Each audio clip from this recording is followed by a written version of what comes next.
Tere jälle, Oll on siinpool. Ja minu tänase sellise väikese etteaste mõte on see, et näidata, kuidas AI-d siis nagu igapäevaelus kasutada võib.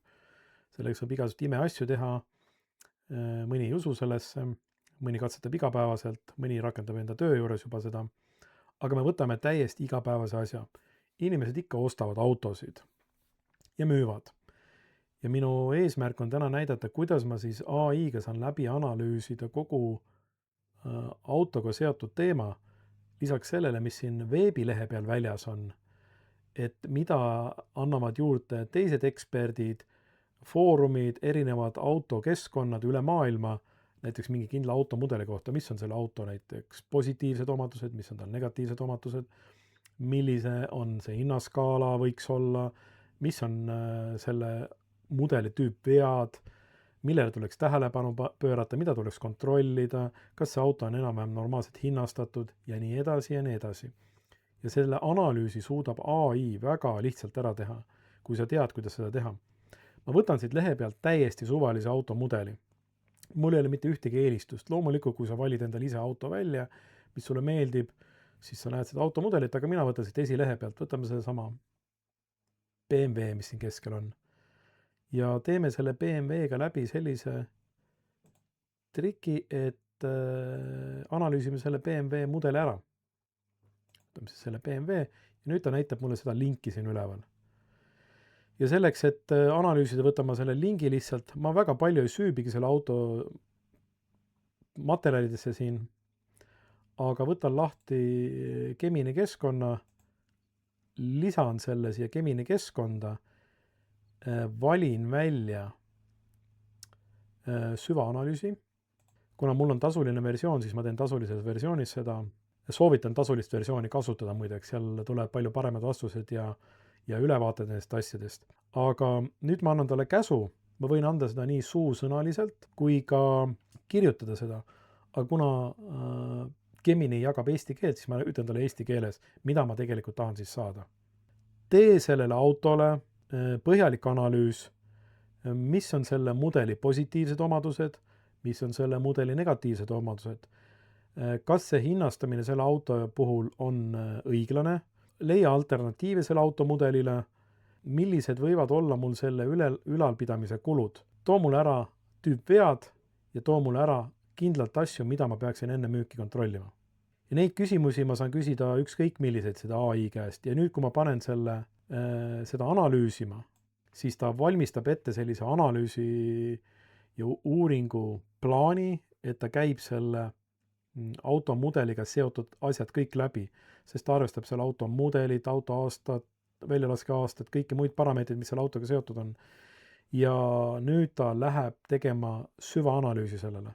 See võtab paar minutit aega, aga kui sa auto eest käid välja 10 000 eurosid, siis tasub see väike analüüs ära teha. Ja loomulikult sa võid iga automudeli kohta selle analüüsi ära teha. Ja nüüd ma jätan ta siia analüüsi tegema ja mõne hetke pärast me juba näeme, millised tulemused ta mulle annab. Nüüd hakkabki tegema uurimistööd ja ta käib läbi siis kõik erinevad kohad, autode foorumid üle maailma, erinevate ekspertide hinnangud, erinevate töökodade hinnangud, üldse, mis on tehas selle asja kohta ütleb, mis tarbijad selle asja kohta ütlevad.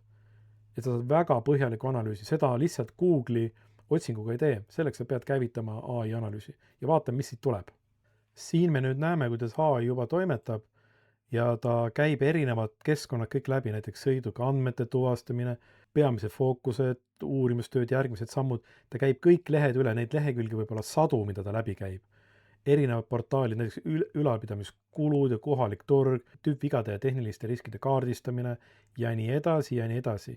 Ta teeb väga põhjaliku analüüsi. Ta on nagu tipp autoprofessionaal sinu kõrval, kes aitab sul autot valideerida ja teha siis kogu see analüütika pool ära ja annab ka järgmised sammud, mida selleks teha, kui sa seda autot ostma hakkad. Ja nüüd ta paneb selle ülevaate kõik kokku ja siis me näeme päriselt, milline see lõplik kokkuvõte on. Nüüd AI pani selle raporti ilusti kokku ja nüüd on siin ilusti näha, et ta võttis selle sama auto, mida me seda auto 24-st välja valisin, täiesti juhuslikult, see ei ole kellegi auto, keda ma teaksin, aga põhimõte on sama. Tegi analüüsi ära, andis mulle sellest sõidukist ülevaate, mis see ka Auto24 lehekülje peal oli pandud, siis on toodud ära ilusti mudeli positiivsed omadused ja tugevused, samuti ära toodud mudeli negatiivsed omadused ja kriitilised tüüpvead, et nendele tasub tähelepanu pöörata, eriti kui me räägime kasutatud autost, eks. Ja siis on ka ära toodud turuväärtus ja hinnastuse selline õiglus, kas see nagu on turu keskmine, on ta turu ülemises otsas või alumises otsas, ja ta toob ära ka need alternatiivsed automudelid, mis samasse klassi kuuluvad, et mis on nende autode siis nagu omadused ja nii edasi. Ta toob ära ka väga huvitavalt need, et mis on ülalpidamiskulud ja perioodiline hooldus Eestis. Need baseeruvad Eesti hindadel, et mis on Eesti töökodade hinnad, keskmised hinnad, mõni töökoda teeb odavamalt, mõni kallimalt, mõnel on B-varusad, mõnel A-varusad ja nii edasi ja nii edasi. Ja ta toob ära ka need asjad, millega sa pead arvestama siis, kui sa selle kasutatud auto ostad. Tehingueelne ja ostueelne kontrollnimekiri, noh, alati tasub autole ju teha mingi analüütika ära, kas siis diagnostika enne ostu või mida iganes, et vahest inimesed jätavad tegemata, auto on küll ilus ja puhas ja korras, aga kui lähed sõitma, siis kuu aja pärast kukub ta laiali. Et sellised näited on küll ja küll. Ja toob ka ära eksperthinnangu järelduse. Ja need ei ole tema enda välja mõeldud, sest ta baseerub nendel allikatel, mis on siit kõik läbi käidud. Esiteks Eestist, erinevad autoportaalid, infoportaalid, klientide tagasiside, ekspertide tagasiside ja selle pealt ta paneb selle uuringu kokku. Ja see võttis aega meil ainult paar minutit. Et paar minutit leiab iga inimene selleks, et see uuring ära teha. Seda uuringut võite teha ükskõik milliste autode kohta. Seda uuringut võite teha ükskõik mille kohta süvauuringut. Lihtsalt kirjeldate ära, mida te soovite, mida te tahate, kas või maja ostmisel või ma ei tea, ostakaatrit või maad või ükskõik mingit tehnikavidinat, siis sa saad seda analüüsi teha täpselt samamoodi ära, nii nagu mina tegin selle autole. Lihtsalt auto on hea näide, sest inimestel enamustel auto on olemas, autosid ikka ostetakse ja müüakse. Nii et proovige, katsetage ja põhiline on see, et kui teil on tasuline Gemini, siis te saate lihtsalt paremad tulemused ja parema ülevaate. Ja kes tahab, võib teha mitme auto kohta seda uuringut ja pärast võtta kõik need uuringud kokku ja panna ühte vestlusaknasse ja lasta siis teha see võrdlus ära mitme auto peale korraga, mida sa oled juba analüüsinud ja ütleb sulle, millist autot osta ja milline kasutuskulu on kõige mõistlikum mingi auto jaoks. Et kui sa oma raha loed, siis tee analüüs ära, proovi, vaata, mis tuleb välja. Järgmiste huvitavate peatükkideni.